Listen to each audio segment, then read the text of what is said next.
সবচাইতে রক্তক্ষরণের মধ্যে আছি কিন্তু আমরা যারা শিক্ষক।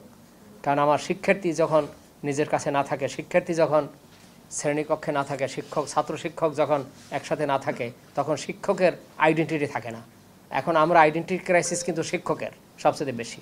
সুতরাং আমি এটা বলবো যে শিক্ষার্থীদেরকে সাথে না পেলে শিক্ষকের অস্তিত্ব ক্ষীণ হয়ে পড়ে, এবং সেই অবস্থায় এখন মধ্য দিয়ে আমরা হচ্ছি।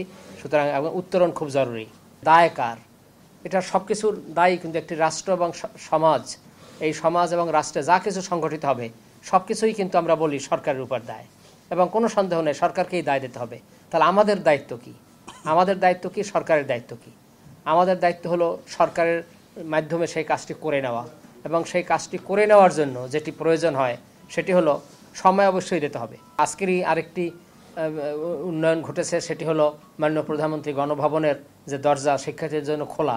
এটিও একটি খুবই সাহসী এবং ইতিবাচক একটি পদক্ষেপ বলবো, এবং এই সুযোগটি নেওয়াও আমাদের খুব জরুরি। জাস্টিস ডিলেইড, জাস্টিস ডিনাইড, কিন্তু justice hurried, justice buried. Justice বিচারকে কবর দেওয়া হয় যদি খুব দ্রুত সাথে করা হয়। তো সে কারণে অবশ্যই সময় দিতে হবে, এবং সময় দেওয়ার পরে সরকারের কাছ থেকে সেটি আমাদের প্রাপ্তির আশা সেটিই করা যাবে। এর আগে সহিংসতা, সব ধরনের সহিংসতা সেটি বন্ধ করে অবশ্যই সরকার যেগুলো করতে প্রতিশ্রুতিবদ্ধ সেগুলো তখন সরকার করবেন, সেই গভীর প্রত্যাশা আমরা রাখি। শিক্ষার্থীরা যেটি করছিল সেটি কিন্তু একেবারেই ন্যায়সঙ্গত এবং গণতান্ত্রিক পদ্ধতি করছিল। তাদের স্মার্টনেস দেখেন, সেটি আমরা ভাবতেও পারিনি। তাদের কর্মসূচিগুলো কীভাবে নামকরণের মধ্যেই চমৎকারিত্ব আছে, চমক আছে।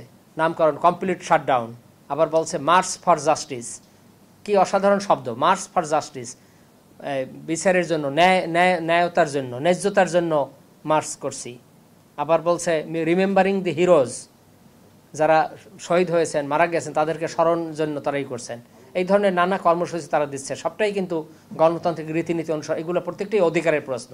হত্যাকাণ্ডের বিচার হওয়া, আইনের শাসন প্রতিষ্ঠার জন্য এই বিচার, আইনের শাসন প্রতিষ্ঠা করা, সেটি তো তারা প্রতিষ্ঠা করলেন। সুতরাং এই যে হত্যাকাণ্ডগুলো ঘটেছে, যারা নিহত হয়েছেন, শাহাদত বরণ করেছেন এই আন্দোলন সংগ্রামের মধ্য দিয়ে, তাদের নিঃসন্দেহে বিচার হবে এবং সেটার জন্য পথ তৈরি করা হয়েছে। শুধুমাত্র আমাদের এখন ধৈর্য ধরে অবশ্যই সেই সময়টুকু দিয়ে সকলকে অগ্রসর হওয়া, এবং শিক্ষার্থীদেরকে আমাদের উদ্যত আহ্বান থাকবে তারা যেন তাদের নিজ নিজ ক্যাম্পাসে সকলে ফিরে আসে, এবং তাদের বর্তমান এবং ভবিষ্যৎ জীবন সেটা গড়ার জন্য, এবং উন্নত সমৃদ্ধ বাংলাদেশ যেটি আমরা স্বপ্ন দেখছি, জাতি স্বপ্ন দেখছে, সেদিকে অগ্রসর হওয়ার জন্য এখন আমাদের কাজ করা খুব জরুরি।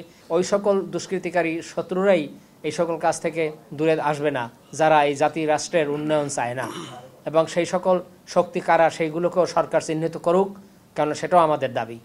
কারণ আমরা পশ্চাতে যেতে চাচ্ছি না, আমরা চাই এখন সামনের দিকে এগোতে।